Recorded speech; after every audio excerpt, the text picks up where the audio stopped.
Hey guys, we have just come back in from shopping and just picked up a few items. Mostly it was just for picking up turkey for the cats. But give me a second. Okay, so I want to show you what I picked up for me. I'll be starting on tomorrow. I like these Fit Crunch bars. There's 16 grams of protein in them and only 3 grams of sugar. So a total of like 210 calories. And they're good for like if you're out, if you're busy doing stuff, and you just don't have time to really get any clean food in. And for me, it's important to get that in. I just got another 2 or 3 different flavors there. I like these flavors. They're okay.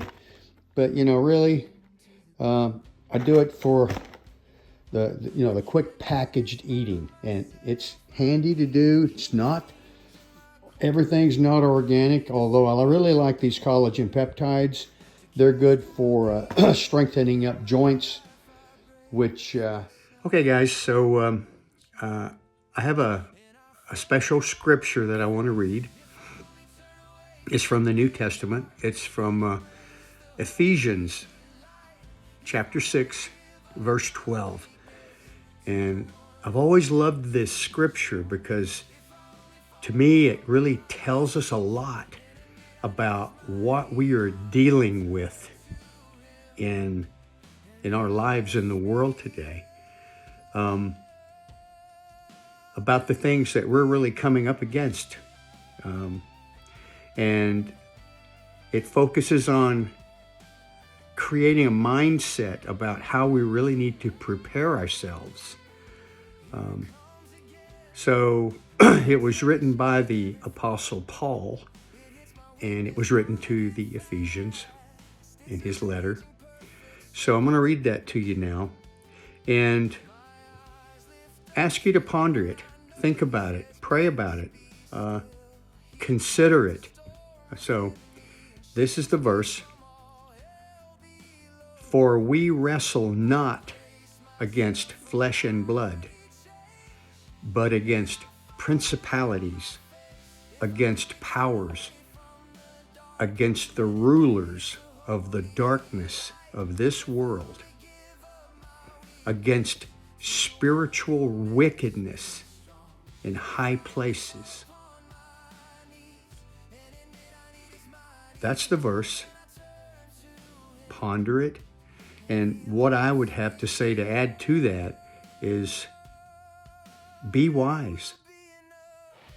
Pay attention to how you feel when you're somewhere or around someone or something's going on in your life. We can win this battle. We have to surrender to the Spirit, and we can do this, and it will be enough. Now I'm just going to pause for a moment and go into our reading from C.S. Lewis.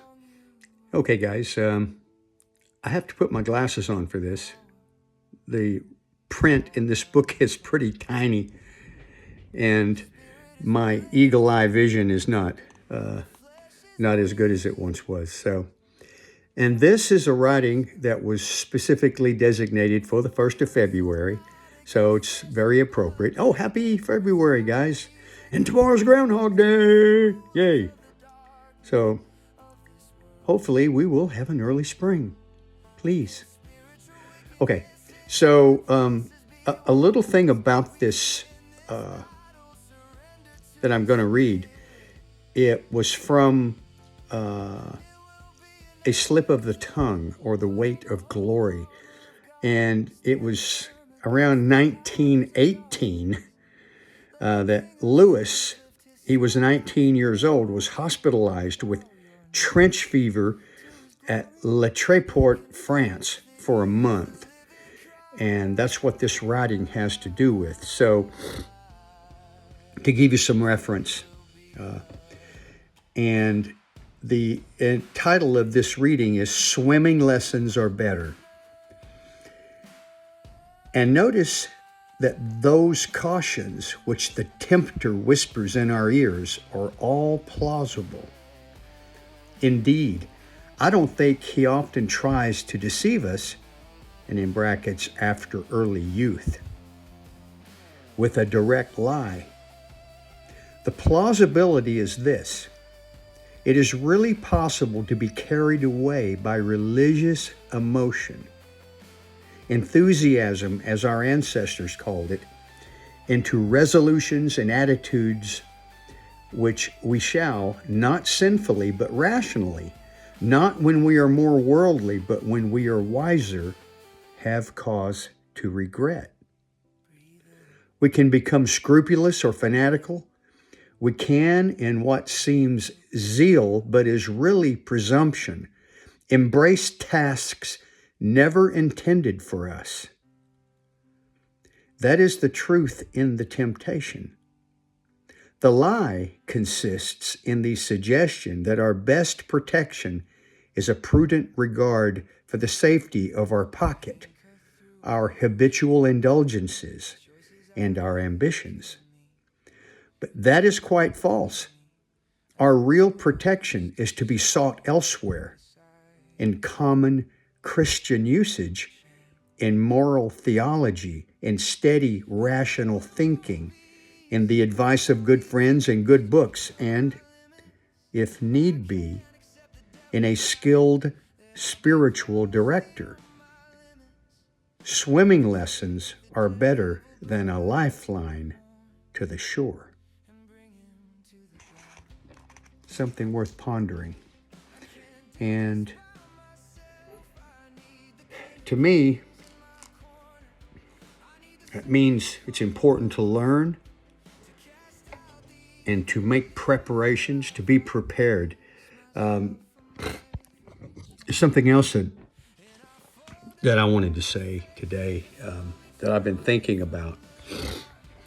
And I think this reading applies to it.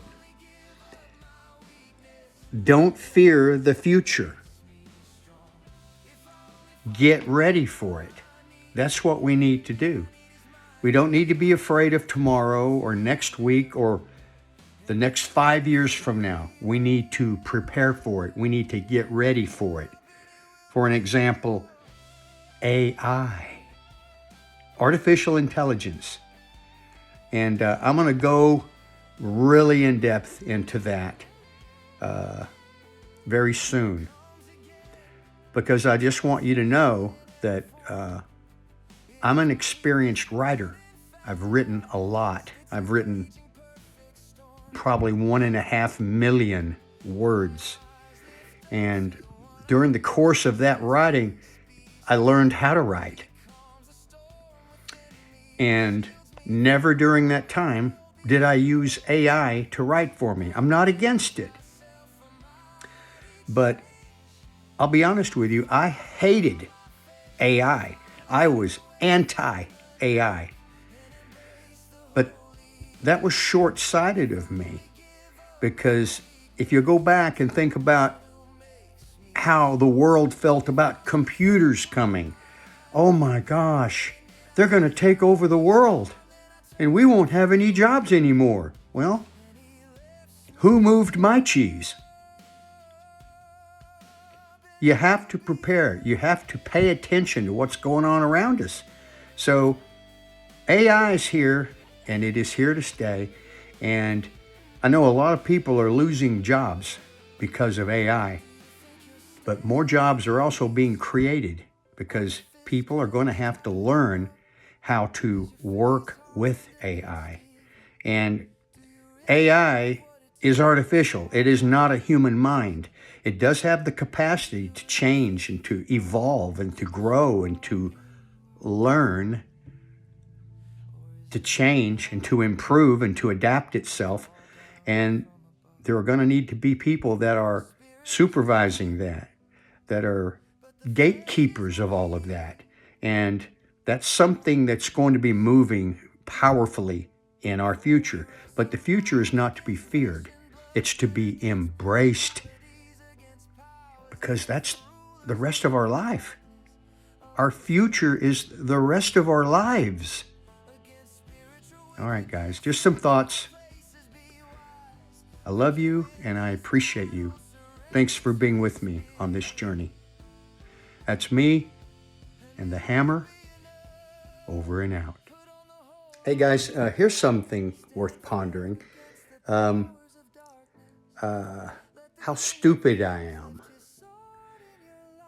or inexperienced I am in certain areas.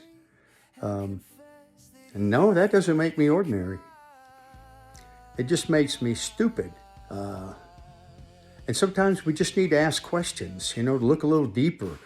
And I just now figured out how to flip the image so that you can actually read what it says on my beanie. Of course, I know you were reading it backwards anyway. It says Blarney.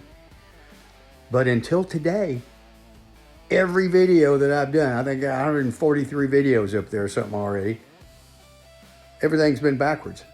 So I'm trying to straighten myself out for you guys. All right, I need your help. Thank you. So, hey, celebrating, I got it figured out. Okay, love you guys.